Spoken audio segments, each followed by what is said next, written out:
오늘 본문 말씀은 크게 두 단락으로 나눌 수가 있는데요. 먼저 첫 번째 단락은 1절에서 9절까지의 말씀입니다. 왕의 하나님의 주권에 순종하는 지혜로 정리할 수 있습니다. 하나님의 주권에 순종하는 지혜. 두 번째 단락은 10절에서 19절까지의 말씀이고요. 하나님의 대리자로서의 왕의 모습에 대해서 나타내고 있습니다. 먼저 첫 번째 단락, 하나님의 주권에 순종하는 지혜에 대해서 함께 살펴보겠습니다. 1절에서 3절까지의 말씀을 다시 한번 함께 읽겠습니다. 시작. 마음의 계획은 사람에게 있어도 결정은 여호와께 있다. 사람의 행위가 자기 눈에는 다 깨끗해 보여도 여호와께서는 그 마음을 꿰뚫어 보신다. 내가 하는 일을 여호와께 맡겨라. 그러면 내가 생각하는 것이 이루어질 것이다. 1절 말씀에서 마음의 계획은 사람에게 있어도 결정은 여호와께 있다라고 합니다. 이 1절 말씀은 마지막 9절 말씀, 첫 번째 단락의 9절 말씀과 연결이 되는데요. 9절 말씀에 사람이 마음으로 자기 앞길을 계획한다 해도 그 걸음은 여호와께서 이끄신다라고 합니다. 우리 사람에게는 여러 가지 계획이 있고 마음의 생각들이 있습니다. 하지만 그 생각과 계획들이 마치 내가 한 것 같고 내가 이끌어가는 것 같지만 결국 그 모든 과정은 하나님께서 행하시고 인도하신다라는 사실입니다. 이러한 것을 가장 잘 보여주는 예가 우리가 요즘 말씀을 듣고 있는 야곱의 삶을 돌아보면 알 수 있습니다. 야곱은 어머니의 사랑을 받았습니다. 그의 형 에서는 아버지의 사랑을 받았습니다. 물론 그 과정에서 가정의 그 어려움으로 말미암아 편애로 말미암아 각각의 형제의 불화가 있게 되죠. 하지만 그 가운데서도 하나님의 섭리는 계속해서 약속된 그 선포된 말씀은 이루어져감을 우리는 보게 됩니다. 야곱이 아버지의 눈을 속여서 형의 팔을 모습을 하고 음식을 갖다 바치면서까지 축복을 받은 그 삶입니다. 그가 어떻게 했습니까? 그는 그렇게 해서 그곳을 떠나서 도망자의 삶을 살았습니다. 자기 나름대로는 어머니와 함께 계획을 했었으나 그 도망자의 삶 가운데 그가 평안한 삶을 살 수 있었을까요? 결코 그렇지 못했습니다.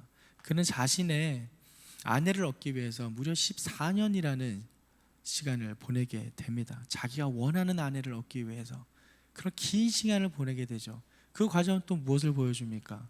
속이고 속임수를 써서 형의 장자권을 빼앗던 그 모습이 정말 내가 간절히 뭔가 바라는 것이 있다면 그것이 얼마나 얻기 어려운지를 그에게 가르쳐주는 또 하나의 인생의 경험을 통해 나타나게 됩니다.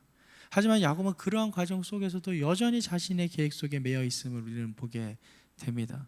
오늘 1절에서 9절 말씀 가운데 보면 8절 말씀에 갑자기 생뚱맞은 표현들이 있습니다. 적게 가지고 의로운 것이 많이 벌면서 올바르지 못한 것보다 낫다라고 합니다. 하나님의 계획에 대해서 계속 얘기하다가 갑자기 재물에 대한 이야기가 나온 듯한데요. 야곱의 예를 보면 쉽게 이해할 수 있습니다. 자신이 그렇게 속임수로 취하게 된 아버지의 축복, 장자권에 대한 혜택, 그런 것들을 누리면서 다시 고향으로 돌아올 때에 그가 어떻게 하죠? 형 에서가 자기를 죽일까 봐 겁이 나서 수많은 선물을 먼저 보내는 모습을 볼 수 있습니다. 그가 재물이 많았던 것이죠. 하지만 그 많은 재물이 그가 했던 그 속임수의 그 악한 행동을 막지를 못했다라는 것입니다. 어떻게든 그 재물로라도 형의 그 마음을 위로하고자 하는 마음이 그 야곱의 마음속에 있었던 것이죠. 아무리 많은 재물이 있다 하더라도 오늘 8절 말씀처럼 적게 가지고 의로운 것이 훨씬 낫다라는 것을 그대로 보여주는 예라고 할 수 있습니다. 아무리 재산이 많더라도 그것이 바른 길 위에 있지 않다면 불안할 수밖에 없다라는 것이죠. 사랑하는 성도 여러분, 우리의 모든 계획이 하나님께 있음을 믿고 온전히 하나님 말씀에 순종하는 저희의 삶이 되기를 간절히 소망합니다. 또한 그렇게 순종한 삶을 살아왔던 모습을 또 우리는 확인할 수 있습니다. 야곱의 아들이었죠. 요셉을 통해 확인할 수 있습니다. 요셉은 어떤가요? 그는 꿈을 꾸었습니다. 하지만 그가 꿈을 붙잡고 산 사람이 결코 아닙니다. 그는 오히려 그 꿈을 잊어버리고 그저 자신의 상황 속에 주어지는 그 모든 환경에 순종함으로 하나님만을 철저히 의지하며 살았던 사람입니다. 종으로 팔려갔을 때도, 보디발의 아내에게 유혹당해 그런 억울한 누명을 썼을 때도, 감옥에 갇혀 있을 때도 그는 한 번도 자신의 상황 속에 내가 그런 꿈을 꿨었는데 어떻게 내 삶에 이러하지 하며 한탄하지 않았습니다. 오히려 그 상황에서 역사하시는 하나님의 인도하심을 바라며 하나님만 의지하며 나아갔습니다. 그래서 그가 감옥에 갇혔을 때, 그 죄수들의 꿈을 풀이해 줬을 때 어떻게 하나님께서 말씀하시나요? 하나님이 그와 함께 하셨다라고 이야기를 합니다. 사랑하는 성도 여러분, 하나님이 함께 하심이 가장 큰 은혜인 줄 믿습니다. 다른 무엇이 있더라도, 세상에 어떤 금은보화가 있더라도 하나님이 함께 하지 않으면 아무것도 없는 것이나 마찬가지입니다. 하지만 내가 내 손에 아무것도 없고 눈에 보이는 것, 세상 보기에는 아무리 미천해 보일지라도 하나님이 함께 하신다면 그 삶은 성공한 인생이고 하나님께서 사망에서 생명으로 건진 충만한 인생인 줄 믿습니다.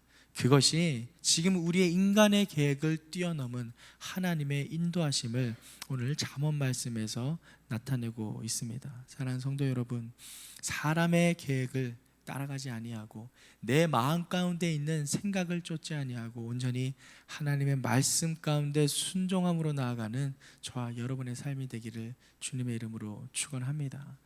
두 번째 단락 말씀을 함께 보겠습니다. 10절에서 19절 말씀인데요, 먼저 10절에서 11절까지의 말씀을 읽겠습니다. 시작. 왕의 판결은 하나님의 판결이니 왕은 공의롭게 판결해야 한다.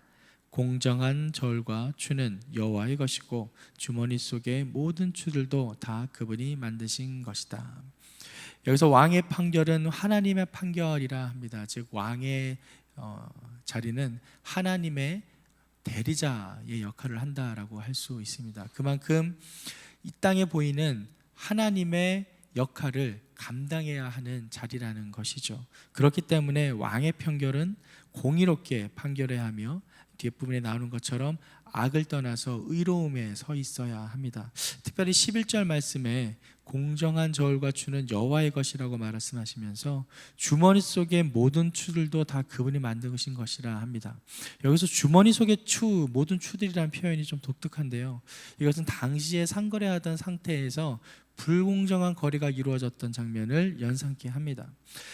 당시의 상인들은 주머니에 자신들이 만든 또 다른 주머니에 추를 넣어 다니면서 거래를 할 때마다 그것이 주머니에 몰래 넣어놨다가 꺼내서 닮으로써 사람들에게 불공정한 거래를 했던 그 당시의 행태를 비유하고 있습니다.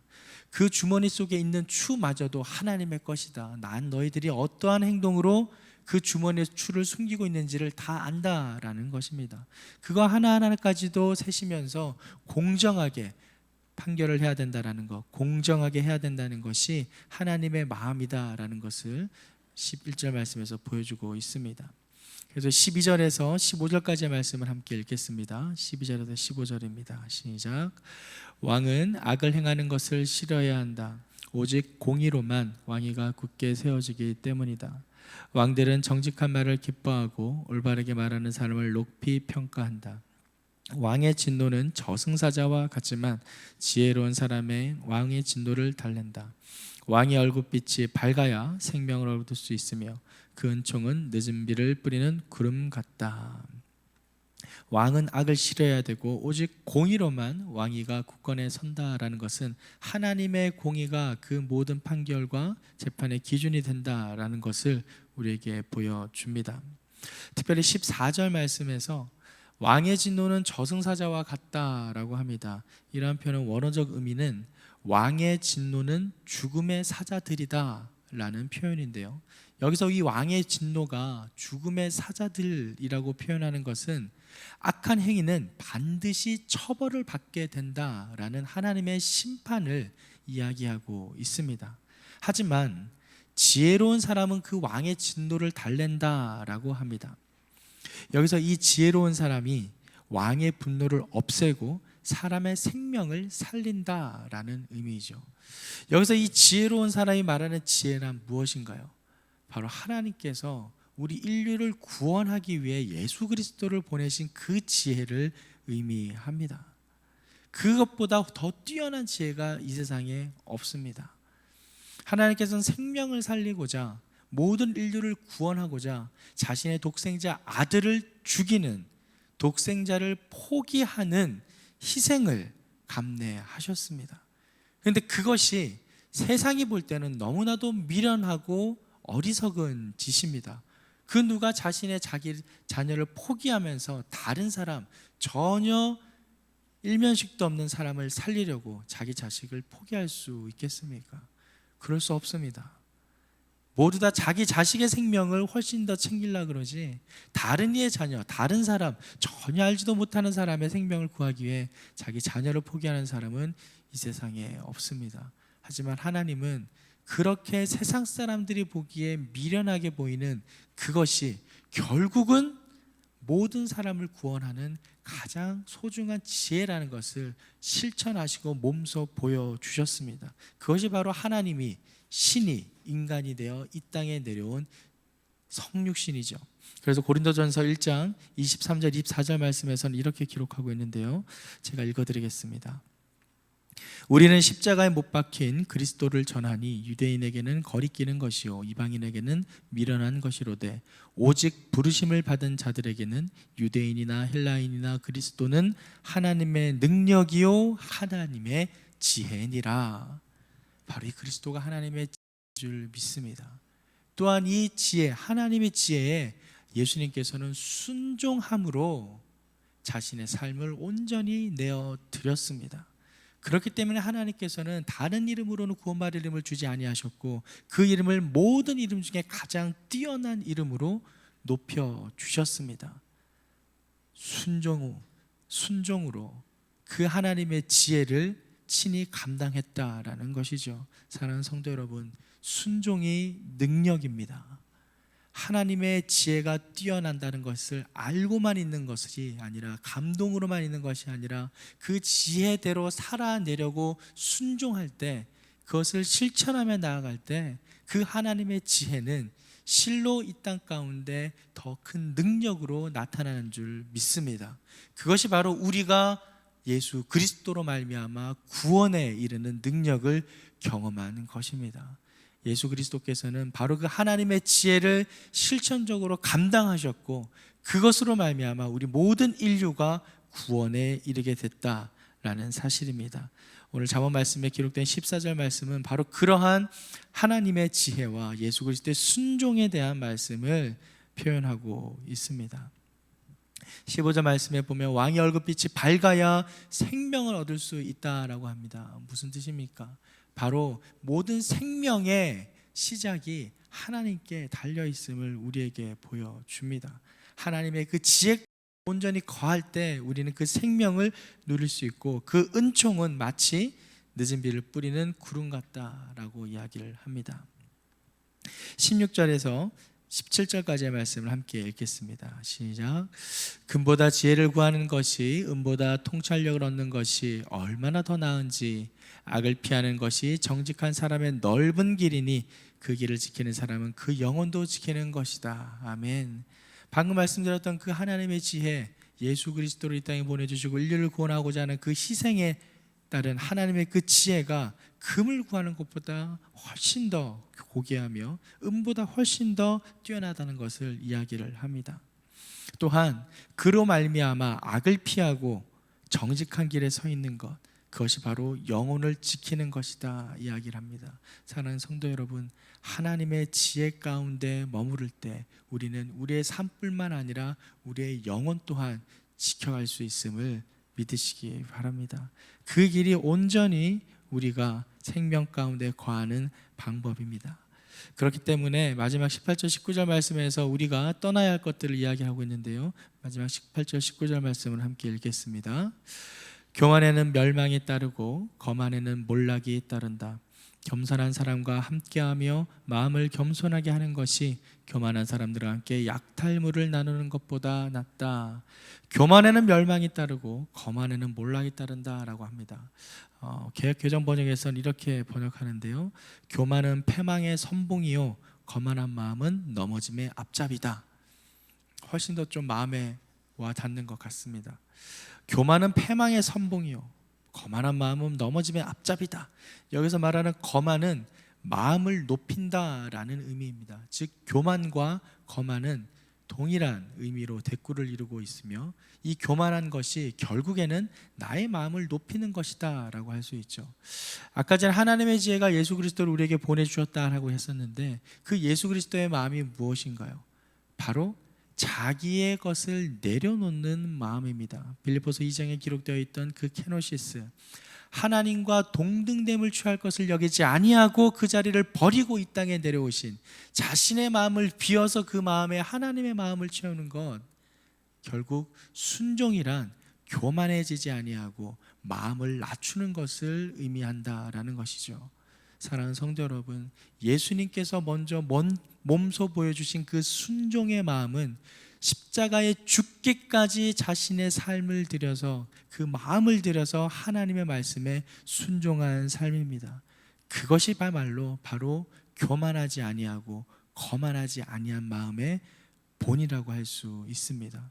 우리의 마음이 그러한 예수님의 마음을 닮아가기를 간절히 소망합니다.